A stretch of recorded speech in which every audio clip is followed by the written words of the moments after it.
pedi para falar sobre o tema do negócio jurídico processual, porque coincidiu com o tema que eu escolhi para estudar no meu doutorado na PUC de São Paulo. E, primeiro, eu acho que dizer por que eu escolhi esse tema já consigo explicar a vocês a minha preocupação e as minhas reflexões sobre esse tema. Como qualquer tema que é uma novidade no estudo do direito processual civil, eu acredito que isso se aplica aos outros ramos do direito também, quando surge um tema novo, os primeiros trabalhos acadêmicos sobre ele acabam sendo de pessoas que gostam muito daquele instituto. Isso aconteceu, por exemplo, com o tema dos precedentes vinculantes. Não era um tema muito estudado pela doutrina processual brasileira, e é natural que, quando surge esse tema, quando as pessoas comecem a pensar, quando a lei resolve positivar, né, haja uma empolgação inicial. As pessoas que começam a escrever, publicar sobre aquele tema, são pessoas que gostam muito daquele instituto, que querem vê-lo muito aplicado e aplicado na maior extensão possível. E a gente percebe esse fenômeno com o negócio jurídico processual. O que é o negócio jurídico processual, para situá-los dentro do tema? Eu defino o negócio jurídico processual, claro, a gente tem uma definição burocrática, dogmática, né, a partir da teoria do negócio jurídico, do fato jurídico, do ato jurídico, que vem lá do direito privado, mas em termos mais simples e para o processo civil, especificamente, o negócio jurídico processual significa espaços para o autorregramento da vontade das partes no processo, ou seja, espaços de liberdade no processo, em que é tirada do juiz a autoridade que tradicionalmente ele tem, no nosso sistema, que é de matriz inquisitorial, e é dado às partes uma certa liberdade de agir dentro do processo. É isso que é o negócio jurídico processual. Tá? Então, porque ele é uma novidade relativa, por mais que ele já existisse no código anterior, porque, como eu já adiantei, o nosso processo civil é de matriz inquisitorial, ao contrário do sistema, o colega aqui, Gajardoni, que falou tão bem e tornou um desafio falar depois dele, falou que existe um aspecto adversarial no processo, se referindo ao processo brasileiro. Entre as partes não há propriamente cooperação, segundo ele disse, porque seria um sistema com característica adversarial. Mas, tradicionalmente, o sistema adversarial, esse nome é dado ao processo civil dos países da Common Law, em que o juiz tem um papel muito diferente do nosso, tradicionalmente. O juiz é uma espécie de zelador de regras mínimas de igualdade no processo e, de fato, os protagonistas do processo são as partes que se digladiam para convencer, tradicionalmente, não o próprio juiz. Daí vem a matriz adversarial. A matriz do sistema processual do Common Law é de júri, né?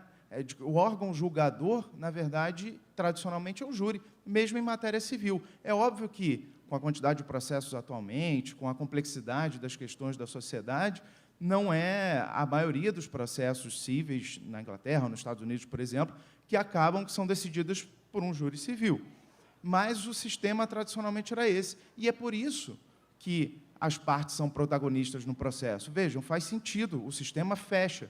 Por quê? Se quem vai decidir sobre o mérito do processo é um conjunto de pessoas da sociedade, pessoas da comunidade daquelas partes que estão litigando, que não são aprovadas num concurso para serem magistrados, que nem necessariamente estudaram direito, as partes devem ser as protagonistas na condução do processo, na produção da prova, porque elas sabem melhor aquilo que convenceria elas próprias, se elas fossem juradas. Portanto, elas estão convencendo pessoas semelhantes a ela e não uma autoridade estatal com conhecimento jurídico específico. E é por isso que essa matriz adversarial é uma matriz em que as partes são protagonistas do processo. Por outro lado, a nossa matriz é inquisitorial. É um sistema processual cuja característica, nesse aspecto que a gente está abordando, é que a figura estatal, né, o juiz, representante do Poder Judiciário naquele ato, é quem tem o protagonismo, tradicionalmente. Ele é quem... A gente tem o princípio, né, da oficialidade. O princípio da inércia da jurisdição, reparem, é uma exceção à característica inquisitorial. A gente precisar demandar para romper a inércia da jurisdição é uma exceção. Rompida essa inércia, O Código 73, como o atual, fala que o processo tramita de ofício, não é verdade? E só em etapas em que a lei diga expressamente é que a parte precisa impulsionar o processo para que ele ande. Portanto, a nossa matriz é inquisitorial. Existe, no entanto, uma aproximação entre os sistemas adversarial e inquisitorial. Isso é inegável, né? É inegável perceber, e mesmo sem adentrar no negócio jurídico-processual, é inegável que existe uma aproximação. O sistema adversarial, vocês podem dizer, deve funcionar muito bem. Há uma liberdade muito grande das partes de conduzirem o processo, de produzirem as provas que elas acham pertinentes, né? Isso deve funcionar maravilhosamente bem. Olha que, porque liberdade é um valor bonito, importante, né? Não necessariamente. Vejam, no sistema do common law, no sistema adversarial, essa liberdade absoluta das partes para conduzir o processo, sem que o juiz possa interferir muito, já foi considerada durante diversos episódios e mudanças legislativas foram feitas para corrigir distorções que ele gera. Vou dar só um exemplo de um aspecto específico que demonstra isso, me parece de forma clara. A produção probatória. Não sei quem já ouviu falar nesse termo, que no sistema adversarial a produção probatória segue o sistema do discovery, ou do disclosure. O que ele quer dizer? Em termos de produção de prova documental, a parte deve entregar, apresentar, daí disclosure, no sentido de abertura, todos os documentos que forem pertinentes para a análise daquela demanda à outra parte. Não é nem ao juízo, é entregar à outra parte. Como o próprio Gajardoni falou, é muito bonito pensar em tese que uma parte vai cooperar com a outra, e na prática, obviamente, não é isso que vai acontecer. É óbvio que no litígio, no sistema adversarial, a parte vai tentar fazer de tudo para burlar esse dever de entregar à outra parte os documentos pertinentes à causa. Óbvio, imagina se a parte vai entregar à outra todos os documentos separados e organizados, com post-it ali do lado, né, destacados, dizendo, olha, está aqui o documento que você vai usar para ganhar a demanda de mim. É óbvio que isso não vai acontecer. É óbvio que a parte vai tentar evitar dar essa facilidade para a outra. Então, como é que isso acontece? Bom, se ela não entrega um documento e a outra parte diz, olha, o réu não está apresentando um documento que é fundamental para o deslinde dessa causa. Fala isso para o juiz. O juiz, nessa hora, pode intervir e dizer, entregue, sob pena de ato atentatório à dignidade de justiça, contempt of court. A parte, então, não tem como deixar de entregar. Ela pode dizer, eu não tenho esse documento não existe. Há certos documentos que empresas, por exemplo, são obrigadas a ter. Por exemplo, livros de contabilidade podem ser importantes para aquela demanda, ela não tem como dizer que não existe, tá certo? Então, o que ela faz para burlar esse dever? Não entregar, ela não pode. O que ela faz? Ela entrega documentos demais. Então, isso tem até um termo em inglês, usado no processo adversarial, cuja tradução é afogar a outra parte em papel. É entregar papel demais, é entregar uma tonelada, um container, um caminhão de papel para outra parte, e, com isso, criar uma dificuldade enorme que a outra parte localize os documentos efetivamente importantes para aquela demanda, né? Isso exime a parte do dever dela de entregar. Olha, eu entreguei meu arquivo inteiro da empresa para você, então o documento está aí, eu não estou deixando de entregar. Isso cria um custo e uma demora excessiva no processo, prazos têm que ser dilatados para que esses documentos possam ser analisados, e isso acaba prejudicando a efetividade do processo no sistema adversarial. Então, reparem como essa liberdade excessiva não é necessariamente boa para os valores que a gente quer do processo, para a duração razoável, para a efetividade.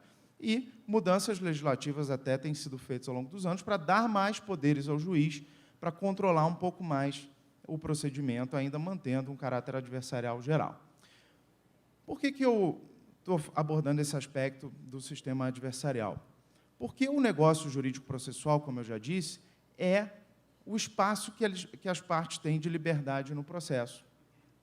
E, a depender da intensidade com que a gente insira esse instituto no nosso sistema, a gente pode chegar a características parecidas com a do sistema adversarial, que é um sistema marcado pelo protagonismo das partes. Como isso foi inserido, então, no nosso código? É uma novidade absoluta? Hoje a gente consegue, com essa cabeça, vendo esse conceito de negócio jurídico processual, a gente consegue olhar para o Código de 73 e identificar algumas hipóteses que configuravam esse espaço de liberdade. Isso não era um tema muito tratado. Para variar, né, o grande Barbosa Moreira, que estava sempre à frente do seu tempo, tem um dos poucos artigos, ainda sob a égide do Código 73, sobre esse tema, em que ele abordava esse tema, na década de 80 ainda, mas a doutrina brasileira praticamente silenciava. Alguns doutrinadores, inclusive, diziam claramente que essa categoria sequer existia, do negócio jurídico processual, que isso era uma categoria só do direito privado. Mas hoje a gente consegue enxergar. Lá no Código 73, por incrível que pareça, a gente tinha a possibilidade de convenção sobre o ônus da prova, porque o Código dizia, salvo disposição em contrário, salvo ajuste em contrário, não me lembro exatamente o termo, o ônus da prova será do autor, quanto aos fatos constitutivos. Então, vejam, começava dizendo, salvo disposição das partes em contrário, permitir que as partes ajustassem entre si a regra do ônus da prova que ia valer para aquele processo, sem que o juiz pudesse recusar a aplicação a essa convenção processual. Também a gente conseguia enxergar essa categoria, no Código 73, na convenção para a suspensão do processo. O antigo 265 dizia que, se as partes fizeram um acordo, peticionarem conjuntamente, dizendo que querem suspender o processo está suspenso por até 6 meses. Né? E adiar a audiência também, era uma disposição que tinha no Código. Dependendo do conceito de negócio jurídico processual, até o foro de eleição, e eu considero, sim, também um negócio processual. Né? Uma convenção entre as partes, que o juiz deve respeitar, que diz respeito ao processo, que tem eficácia no processo, e que configura um espaço de liberdade das partes para conformar o processo ao que elas querem. O que aconteceu no novo Código, então? Em primeiro lugar, essas hipóteses específicas, que eram pouquíssimas, 3 ou 4 no Código 73, foram enormemente alargadas. Isso é inegável. A gente passa de 3, 4 exemplos para mais de 20 questões que podem ser convencionadas pelas partes, tirando do juiz a prerrogativa de determinar. O próprio Gajardoni falou aqui na escolha do perito. As partes podem, segundo o novo Código, escolherem o perito, e isso tira a prerrogativa do juiz de nomear o perito da sua confiança. O saneamento compartilhado é outro exemplo. Enfim, são inúmeras hipóteses que estão no novo Código que tratam desses espaços de liberdade das partes no processo. Mas não ficou por aí. Além de aumentar enormemente as hipóteses expressas, o Código previu a chamada cláusula geral de negociação, nos artigos 190, acumulado com o artigo 200, que também trata relativamente disso, e o artigo 191 também, que é uma hipótese um pouco mais específica, mas ainda bastante ampla, a gente pode considerar parte dessa cláusula geral. E o que diz o artigo 190? Versando a causa sobre direitos que admitam autocomposição, é lícito às partes plenamente capazes convencionarem sobre modificarem o procedimento e convencionarem sobre seus ônus, poderes, faculdades e deveres no processo. Antes ou durante, ainda diz isso já no caput, deixa claro que essa convenção sobre o processo pode ser feita já num processo tramitando ou até mesmo prévia a um processo e aplicável a um processo futuro, ou seja, num contrato qualquer, pode-se inserir uma cláusula de negociação processual que diga, caso a gente venha a discutir este contrato em juízo, tais e tais regras processuais serão modificadas, serão aplicadas de uma forma diferente, etc. E a gente repara que no texto do artigo 190 tem alguns requisitos para que esse negócio seja feito, ou seja, para que as partes consigam exercer esse seu direito à liberdade sem que o juiz possa impedi-los. E esses requisitos são muito tímidos, na verdade, se a gente for olhar só para o texto do artigo 190 e do caput, seu parágrafo único. Né? Diz que o direito tem que admitir autocomposição, que as partes têm que ser capazes, não pode ser nulo, não pode ser inserido abusivamente em contrato de adesão e uma parte não pode ser manifestamente vulnerável. Repararam que em todos os requisitos, além de serem poucos, na minha opinião, repararam que em todos esses requisitos tem algum adjetivo para limitá-lo? O Código não disse assim, é nulo o negócio processual inserido em contrato de adesão. Não, ele disse que não é possível inserir um contrato de adesão se for inserido abusivamente. Inserção abusiva em contrato de adesão. Não basta ser um contrato de adesão, essa inserção tem que ser abusiva. E isso é um conceito aberto, vai ter que ser verificado no caso concreto se houve essa abusividade. Portanto, pode haver negócio processual em contrato de adesão. A parte tem que ser, não basta ser vulnerável, tem que ser manifestamente vulnerável. O que o legislador quis dizer com isso? Manifestamente traduz a ideia de notoriedade, ou seja, a vulnerabilidade, me parece, tem que ser notória. E o que significa isso para o processo? Dispensar produção probatória sobre ela. Tem que ser evidente. Versar sobre direitos que admitam autocomposição. É um outro requisito que nos remete um pouco ao requisito da arbitragem, mas é diferente. Reparem, quando a arbitragem fala que a lei de arbitragem diz que a arbitragem é possível sobre direitos patrimoniais disponíveis, será que é o mesmo conceito de direitos que admitam a autocomposição, do artigo 190? Parece que não. Reparem, alguns direitos considerados patrimoniais disponíveis, ou alguns direitos considerados indisponíveis, que não admitiriam arbitragem, admitem a autocomposição.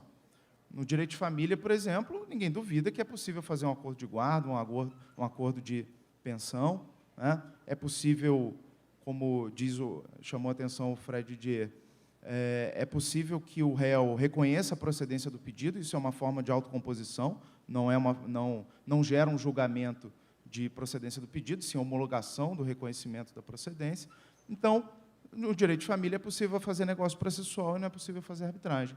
Com relação à fazenda pública, muito embora haja também a tendência de admitir a arbitragem, a transação em alguns casos, vejam, são considerados ainda direitos indisponíveis, o patrimônio público, etc.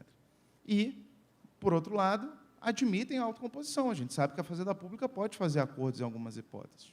Então, é possível fazer negócio processual com a fazenda pública.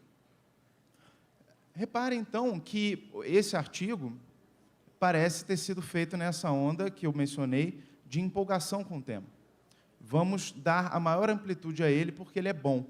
Vamos refletir, então, e esse é o ponto aqui da minha exposição, se essa amplitude muito grande que tanto a própria lei pareceu querer dar ao Instituto, quanto a doutrina que inicialmente comenta esse Instituto pretende dar a ela.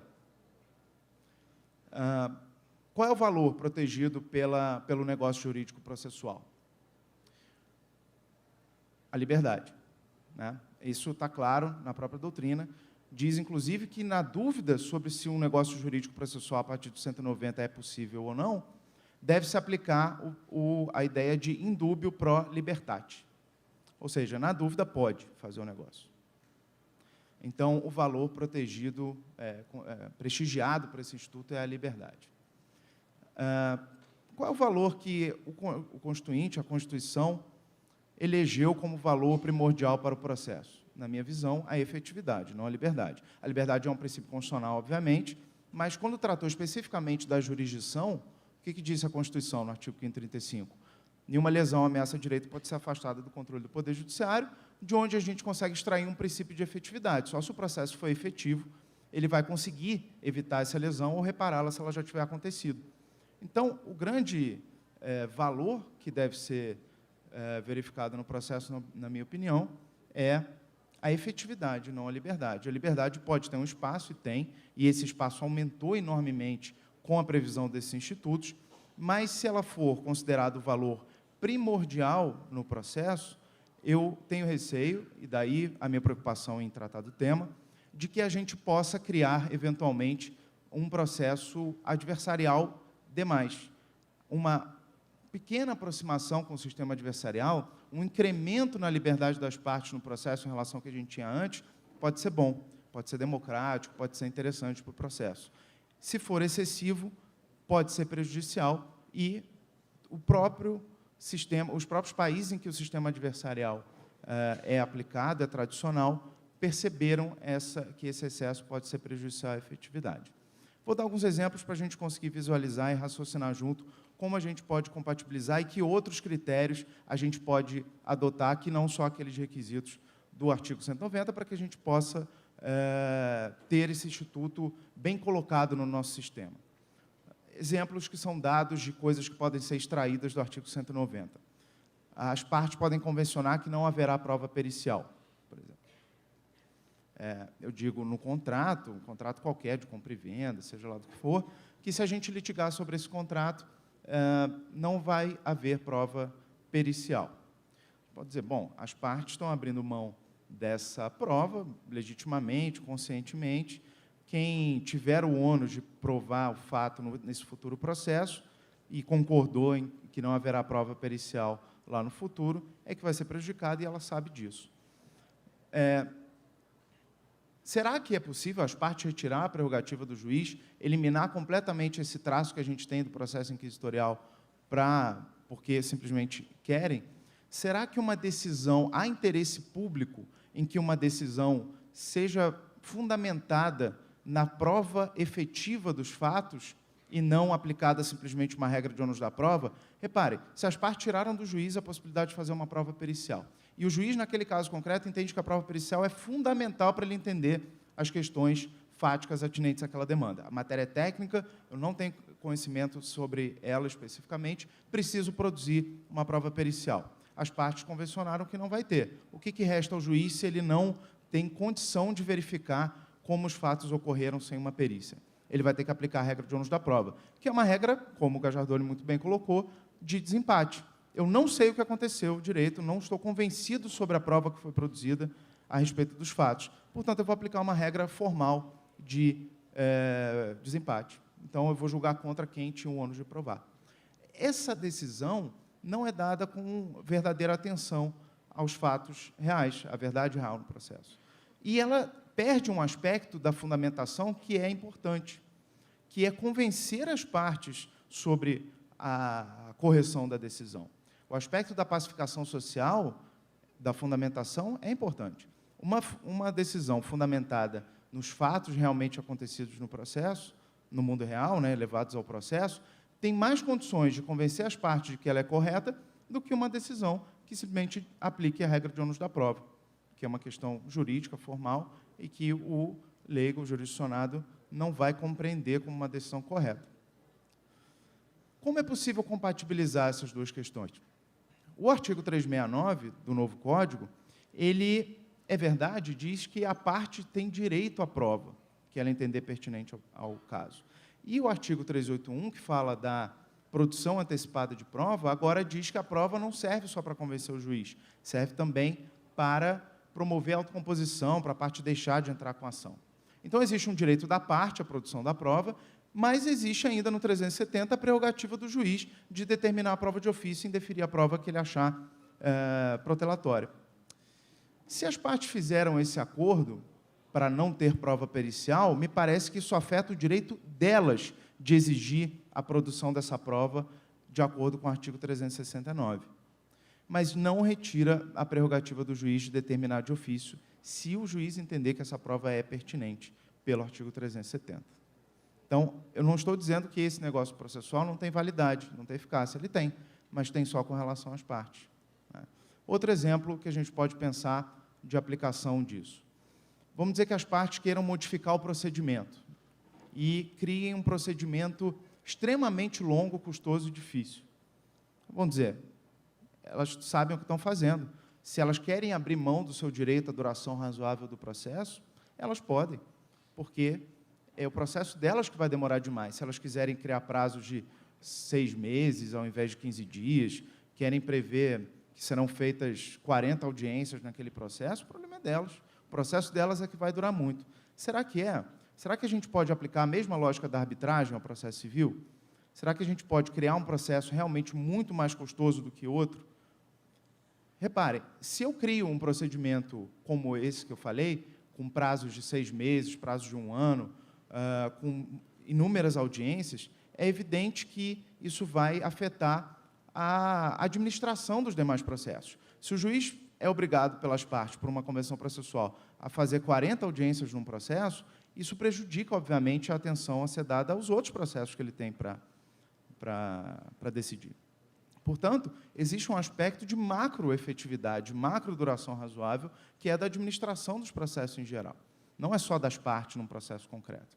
Então, eu proponho, por conta desses receios, né, de que o excesso no uso do Instituto possa gerar para a efetividade do processo, eu proponho, basicamente, que a efetividade continue sendo o nosso norte para o processo civil, para a interpretação dos institutos processuais.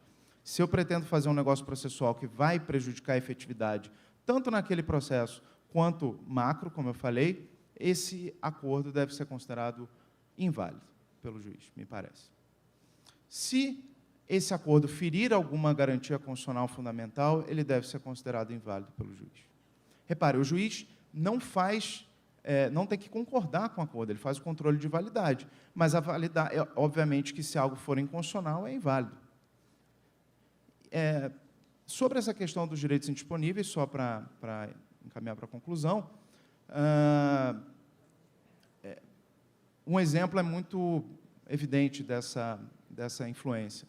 Se eu faço um acordo para não ter um recurso, por exemplo, a cláusula de não petendo é constitucional? Se eu botar num contrato que aquele contrato não pode ser discutido em juízo e nem em arbitragem, será que ele é constitucional? O recurso, todo mundo diz, tradicionalmente, qualquer livro sobre teoria geral dos recursos diz que o recurso é um desdobramento do exercício do direito de ação. Será que eu posso abrir mão desse direito previamente? Será que os direitos indisponíveis, de fato, existem e existem no processo? É lícita, fica aqui a reflexão, seria lícita, em 2018, um contrato como aquele do Mercador de Veneza, que diga que a consequência para o não pagamento da dívida é eliminar a integridade física do devedor?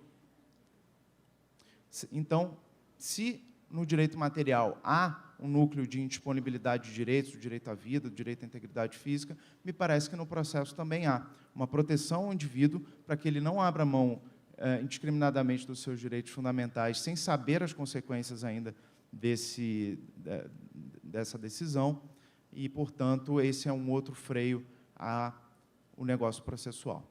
Como meu tempo já esgotou, eu deixo essas reflexões no ar, a gente pode deixar para a conversa, para aprofundar essas hipóteses e aplicação desses parâmetros que eu estou propondo. Mais uma vez, agradeço a atenção de todos, o convite, e até a próxima.